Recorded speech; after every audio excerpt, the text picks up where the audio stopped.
మనం ఇంకొంచెం లోపలికి వస్తే ఈ చెరువు లోపలికి సైడ్ నుంచి ఇక్కడ చూడండి, ఇది అరబిందో రియాలిటీకి సంబంధించిన వర్క్స్ నడుస్తున్న ఏరియా. అక్కడ పనులు జరుగుతూ ఉన్నాయి. అవతల ఆల్రెడీ ఆయన రిటైనింగ్ వాళ్ళు కట్టుకున్నాడు, మళ్ళీ యువతల ఇంకొక రిటైనింగ్ వాళ్ళు ఇది కడతా ఉన్నాడు. సో దాదాపు ఒక 30-35 ఫ్లోర్లు ఉంటట్టుంది. అక్కడ పని చేస్తూ ఉన్నారు, అక్కడ వాళ్ళు కడతా ఉన్నారు. నీళ్ళు ఆడదాకా ఉన్నాయి చూడండి, అక్కడ దాకా నీళ్ళే ఉన్నాయి. ఇప్పుడు ఆయన డ్రైనేజీ ఎక్కడ పంపిస్తున్నాడు? అరబిందో రియాలిటీ ఆయన ఈ చెరువుని దత్తత తీసుకుని నేను చాలా గొప్పగా చేస్తా అని దీన్ని బ్యూటిఫికేషన్ కోసం సిఎస్ఆర్ కింద డెవలప్ చేస్తా అని తీసుకున్నాడు. 100% ఆయన A25 అనుకుంటా కోఆర్డినేషన్ పాయింట్. రంగనాథ్ గారు మీరు చైర్లో కూర్చొని కొట్టండి. A25 అనుకుంటా ఈ అరబిందో రియాలిటీ అక్కడ ఆ బఫర్ ఆర్ FTL మీరే తేల్చాలి వచ్చి. ఇప్పుడు మేము చెప్పడం కాదు, మేము చెప్తే ఇది లేదని వాళ్ళు ఈజీగా కొట్టిపడేస్తారు. అందుకే మీరు ఈ స్కూల్ ఉందా లేదు ఈ అరబిందో రియాలిటీ ఉందా అన్నది మీరు తేల్చాలి. అక్కడ ఒక రెడ్ మిక్స్ ప్లాంట్ కనిపిస్తున్నది, అది red mix plant. Shed almost FTL అనే ఉంది మొత్తం. మరి ఇవి కూల్చాలి కదా ఎవరెవరు ఇవి? ఇది ఒక అరబిందో రియాలిటీ, మరి వీళ్ళదేనా లేకపోతే వేరే రియల్ ఎస్టేట్ కంపెనీ? మనం అటు సైడ్ నుంచి కూడా వెళ్దాం ఒకసారి. అవతల అన్ని రియల్ ఎస్టేట్ కంపెనీలు వాటికి సంబంధించిన మొత్తం చూడండి, ఆ చెరువులోనే ఉన్నాయి ఆ షెడ్లన్నీ. టోటల్ అన్ని షెడ్లన్నీ అవే. వీళ్ళు ఏంటంటే బీహార్ యూపీ నుంచి వీళ్ళని తీసుకొచ్చి అందులో పనిచేసే లేబర్ వీళ్ళంతా, మన వాళ్ళు ఎవరు ఉండరు ఇక్కడ. సో షెడ్లు చూడండి మొత్తం చెర్లేసిండు. ఇప్పుడు ఆ చెరువులో వాళ్ళు యూజ్ చేసే డ్రైనేజ్ కానీ వాళ్ళు స్నానం చేసిన వాటర్ కానీ ఇంకో వాటర్ అంతా ఎడిగిపోవాలండి. అవి వేరే మన పైప్ లైన్ వేసి వేరే దగ్గరికి పంపిస్తున్నాను లేదే, ఆ చెర్లకే పోతున్నాయి. ఇది మరి క్రైమ్ కదా ఇది. అంటే మనం ఇక్కడికి వస్తే వార్త బయటకు వస్తుంది, లేకపోతే ఎవరు మాట్లాడలేదు కాబట్టి ఇవన్నీ ఇట్లా వదిలేయాలన్నమాట. వచ్చేయండి తక్షణం. రంగనాథ్ గారు గోపి చెరువు పిలుస్తున్నది మిమ్మల్ని. ఈ స్కూల్ ఏ భాగంలో ఉన్నది? ఈ అరబిందో రియాలిటీ ఎక్కడ కట్టిర్రు? మిగతా వెంచర్లు ఇక్కడ చాలా ఉన్నాయి, షెడ్లు ఇవన్నీ ఉన్నాయి. FTLలో బఫర్ జోన్లో చాలా క్లియర్ కనిపిస్తున్నాయి. వీటన్నింటినీ కూల్చండి. మీరు వాటర్ లేని దగ్గర కూడా వెళ్ళి కూల్చిరు కదా, వాటర్ లేవు కట్టలేదు ఏం లేదు. అక్కడక్కడ పోయి ఇక్కడ వాటర్ కనిపిస్తున్నాయి, మంచి మంచి పక్షులు ఇక్కడ ఇగో ఈ నీళ్ళల్లో మనకి కనబడతా ఉన్నాయి. చాలామంది ఇక్కడ చెప్తున్నారు విదేశీ పక్షులు కూడా వచ్చేవి గతంలో అని స్థానికులు చెప్తున్నారు, కానీ వాళ్ళు మాట్లాడట్లేదు. మరి ఇంత అద్భుతమైన ఈ ప్రాంతాన్ని రక్షించాలి కదా మనం. రక్షించాల్సిన వాడు పెద్ద పెద్ద టవర్లు కట్టుకొని చెరువు నాశనం చేస్తున్నాడే. ఇవన్నీ బడా రియల్ ఎస్టేట్ కంపెనీలకు సంబంధించినవే. ఇక్కడ 3-4 వెంచర్స్ ఉన్నాయని అంటున్నారు. అటువైపు నుంచి వెళ్ళే ప్రయత్నం చేద్దాం ఒకవేళ వీలైతే. సో తక్షణమే ఈ గోపి చెరువును రక్షించాలి.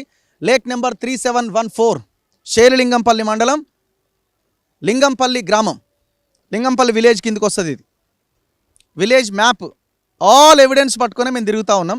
మేమేమి ఏదో ఉత్తగానే గాలికి మాట్లాడట్లేదు, గ్రౌండ్లోకి వచ్చి వాస్తవాన్ని కెమెరా ద్వారా బంధించి మీకు చూపిస్తూ ఉన్నాం. తేల్చండి వెంటనే, గోపి చెరువుకు రండి.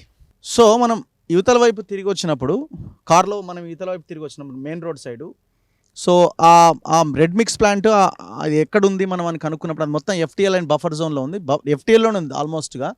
ఇది ఎవరిది అంటే ఏరో రియాలిటీ, అంటే ఇది అరబిందో వాళ్ళదే అని చాలా క్లియర్గా మనకు అర్థమవుతున్నది. వేరే రియల్ ఎస్టేట్ కంపెనీదేం కాదు. ఆల్మోస్ట్ ఇక్కడ నుంచి దాదాపు ఒక 1/2 కిలోమీటర్ వైపు వీళ్ళకి సంబంధించిన బ్లూ షీట్సే ఉన్నాయి. అంటే గోపి చెరువుని ఒక రకంగా వాళ్ళకి రాసిచ్చేసారనమాట. సో తక్షణం రంగనాథ్ గారు ఇక్కడికి రావాలా. ఆ రెడ్ మిక్స్ ప్లాంట్లు మొత్తం అక్కడ ఏర్పాటు చేసిన షెడ్లు ఇవన్నీ కూల్ చేయాల్సిన అవసరం ఉంది. మొత్తం FTLలోనే ఉన్నాయి. సో లోపలికి వచ్చినాం మనం, ఇంకా లోపలికి వచ్చేసినాం. ఎక్కడైతే లేబర్ ఉంటారో అక్కడి వరకు వచ్చినాం. సో వీళ్ళంతా లేబర్కి సంబంధించిన ఇవన్నీ నిర్మాణ లేబర్ క్యాంప్ అని, ఇదంతా యూపీ బీహార్ వాళ్ళకి సంబంధించినవి. సో లోపలికి వెళ్ళడానికి లేదు, అక్కడ సెక్యూరిటీని పెట్టినారు. రేపటి నుంచి ఇది కూడా ఉండదు నాకు తెలిసి, వేరే వాళ్ళు కూడా రావడానికి ఉండదేమో. సో ఆ బ్లూ షీట్స్ ఉన్నాయి కదా, దాని అవతలంతా చెరువే. Blue sheets అవతలంతా చెరువే. ఇది దగ్గర ఏం ఆషామాషిగా 5 ఎకరాలు 10 ఎకరాలకు సంబంధించిన చెరువు కాదు. ఇది దగ్గర ఇది 70 ఎకరాల చెరువు. 70 ఎకరాల చెరువుకి ఎంత FTL ఉంటుంది, ఎంత బఫర్ ఉంటుంది, మనం ఒకసారి ఆలోచించుకోవచ్చు. సో ఇట్లా ఈ చెరువులను మొత్తం చెరబట్టిండ్రు. ఇప్పుడు మేము చెప్పేది తప్పే అనుకుంటే మీరు వచ్చి సర్వే చేయండి. మీరు ఆర్వీ అసోసియేట్స్ ఇచ్చిన సర్వే ఉంది, మీ HMDLA అఫీషియల్ వెబ్సైట్లో మీకు చెరువు కనబడతా ఉన్నది.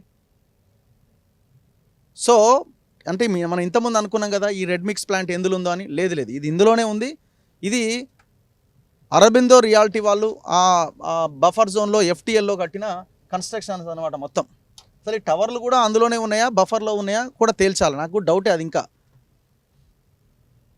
సో ఇంత విచ్చలవిడి విధ్వంసం హైదరాబాద్లో జరుగుతున్నది.